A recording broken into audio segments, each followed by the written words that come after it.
And we now welcome Jim Jarrett to San Francisco Unscripted, who is an actor and a teacher and whose Talk is Cheap, Dreams Are Priceless is now playing at the Magic Theater.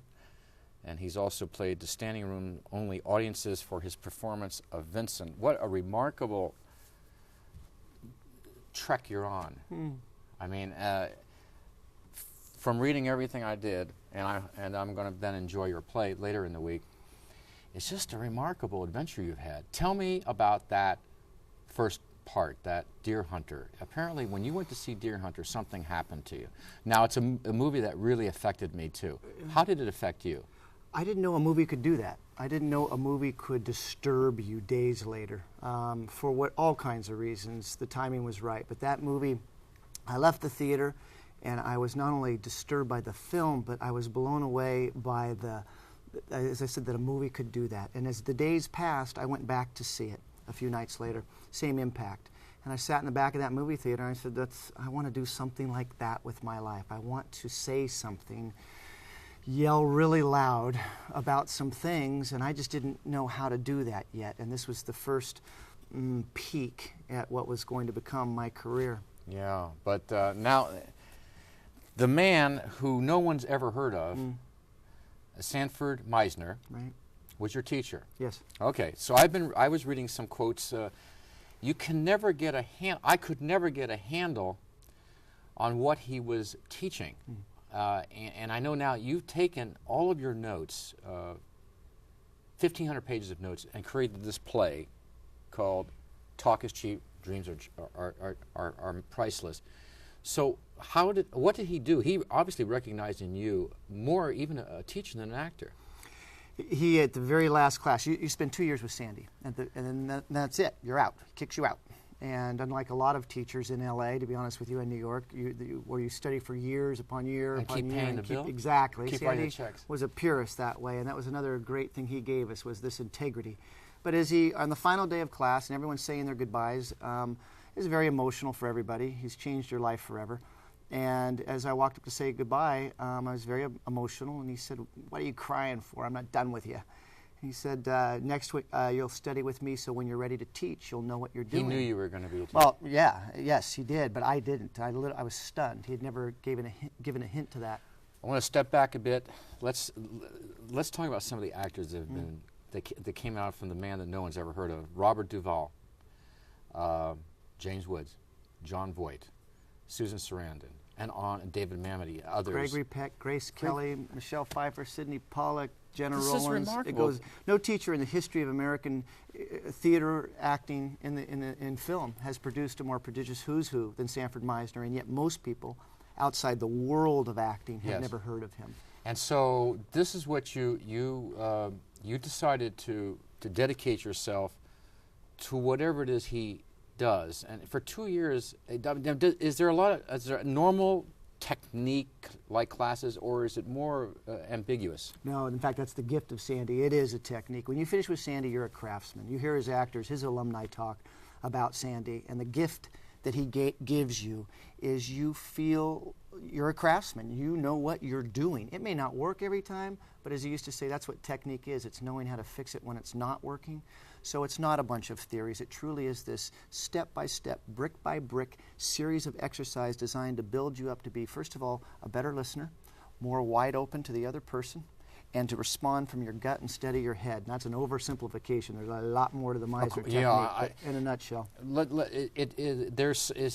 He was kind of a derivative from the method acting Stanislavski, or he certainly, or did he take it from there to someplace else? He took it from there to someplace else, to his own, and developed what is known as the Meisner technique. Okay, and if you think about those actors like Duvall and Woods, they do have. That's something that you can't pinpoint, but it's intense, and it's totally engaging. Every one of those actors we talked about had that something. Now I'm sure they all had the natural talent as you did, and so he takes that, but he adds passion to it. It's more than that. I mean, yes, he does. He adds passion for sure, and integrity and respect. Because he uses that word, and you use that word often. And it was the cornerstone of what he gave you, because he was so much that way. But I think of all the actors you mentioned, and the quality that there's a through line, besides their sense of truth, they're present. they're present, they're focused, Yes. they're right here, right in front of you. And the camera, which has been called a lie detector test, 30 frames a second, it picks up on that. It picks up whether you are present or not. And that's, I think, the quality that you're describing, at least that I see in his actors over and over. Now, this play that you're doing, which is a world premiere at the Magic, do I understand that there is a video overlay or background? Explain how you did that. Well, as I was going through my notes and creating the piece, I discovered that some of the most unforgettable moments in class were the teaching exchanges between Sandy and us. And having toured this other show, Vincent, for almost 10 years, it's a one-man show, and the ease and convenience of touring a one-man show is great. So as I was building this piece on Sandy, I didn't want to have a large cast to tour with, so I got the idea of restaging these segments, the actual things that happened in class that day. So I flew to LA, brought in all my actors. Over 3 days, we shot and restaged this and recreated what happened in class, what was said by the students, what Sandy said, and then we washed out my audio that I used that day and left theirs in, and so now his classroom literally comes to life at the Magic Theater. That's incredible. It's really fun, and as I interact, the live performer, sorry, am I banging that mic? Sorry. The live performer then interacts with these video students. There's 6 different exchanges in the piece. That's amazing. And now I want to go to Vincent. This is an amazing story. As I understand it, you performed Vincent to almost 250,000 people in 10 years.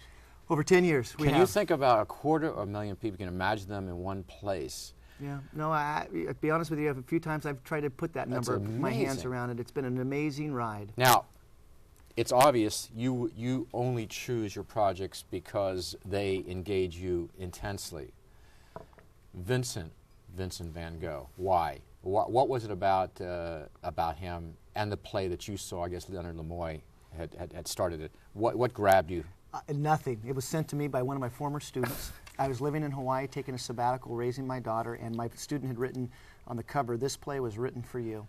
And I look at it and it says Vincent, the story of Vincent van Gogh, and I'm like, the guy that cut off his ear and killed himself, and authored by Leonard Nimoy, which I don't like Star Trek. I wasn't a big fan of any of that. So I'm thinking strike 2.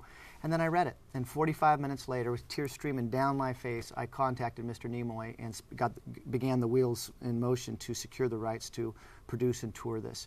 And the reason why is I discovered who Vincent really was in that play. It was a story of a dreamer. I understood that. It was a story of someone who was pursuing a dream because they had no choice. They really had discovered why they were here on Earth. They weren't doing it for a dollar bill, for social recognition, but because they truly had no choice. He wasn't really ever honored, or he never received tremendous monetary benefits. He sold one painting and 2 months before he did how many? I think you mentioned hundreds, right? The last 70 days of his life, he turned out 100 paintings in the last 70 days of this madman's life.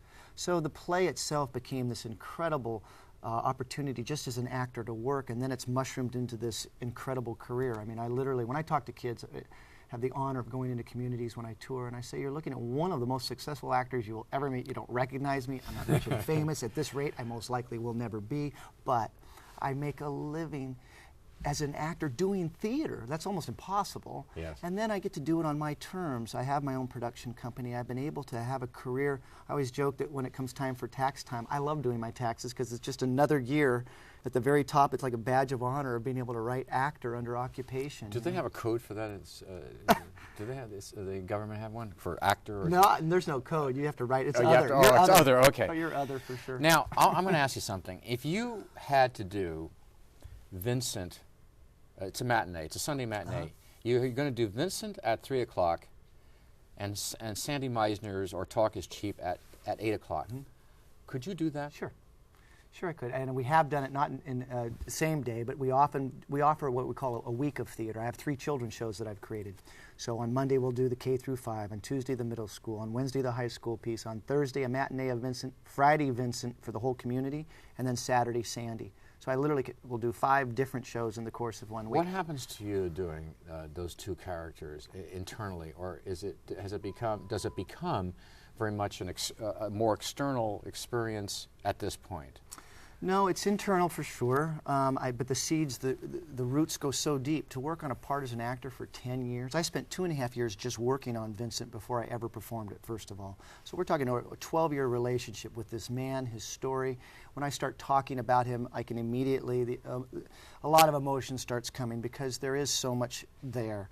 And with Sandy, I lived it. I spent 4 years with him. He is forever burned inside me. So I don't want to diminish it. But it's not hard to do one show one night, the other show the next night, and be able and start to blur them or anything like that. It's not a problem. Now, I think from what I can see, every young actor in San Francisco should come and see this play because it's about acting, but it's more, obviously much more than that. You're going to start a school, though. You're going to start a school in our city, San Francisco, not Los Angeles, not New York, not Chicago, but San Francisco. Yeah, but you have to understand, I'm so honored to do it. I left here 20 years ago to pursue this dream. I grew up here. I grew up in Santa Rosa. I went to USF. I was bumming around San Francisco trying to figure out what I wanted to do with my life when I saw The Deer Hunter. So I'm coming home after 20 years. In fact, I just get chills. This is a huge thing for me to be able to come back, open the world premiere of my play on Sandy, and then to plant the flag in the ground and say, you know, because I did have the chance to go to L.A. and start the school down there, and I said, I wanted to come home. There's a wonderful pool of talent in this community. I didn't realize that San Francisco is the third largest theater market in the country. That's what I've been told by several sources. And consequently, there is this wonderful pool. But and the school's going to be called? It's the Meisner Technique School of Acting. And it's going to be in San Francisco? Yes, it is. We'll be based in San Francisco right now. The classes will begin in mid-September down at the Fort Mason Center. And we're still looking either within the center or somewhere, a permanent space to call home officially. But that's where the school will be. You know, I know that when you go to the website on a San Francisco or Bay Area theaters, it's just amazing how many theaters, first of all, are producing right now. But in terms of, I often ask, significant, especially original productions, although I see that we're running out of time, are we considered an important incubator space for young artists, young actors, and young writers? I think definitely. You know, San Francisco is, in my opinion, that's why I chose here, to be honest with you, the fact that it was home, but also there's a purity here. There really is. You go to L.A., you talk about theater in L.A., the only thing, it's an overstatement, so I'm going to get clobbered for this, but a good deal of the theater done in L.A. is really strictly just a showcase, an opportunity to showcase your talents. And San Francisco is a town where there's a love affair with theater, for sure. That would make Sandy Meisner very happy. Very, very. Jim Jarrett, thanks for being with us. Good luck. I'm going to look forward to watching you later this week. Thank you very much. Stay with us. We'll be right back.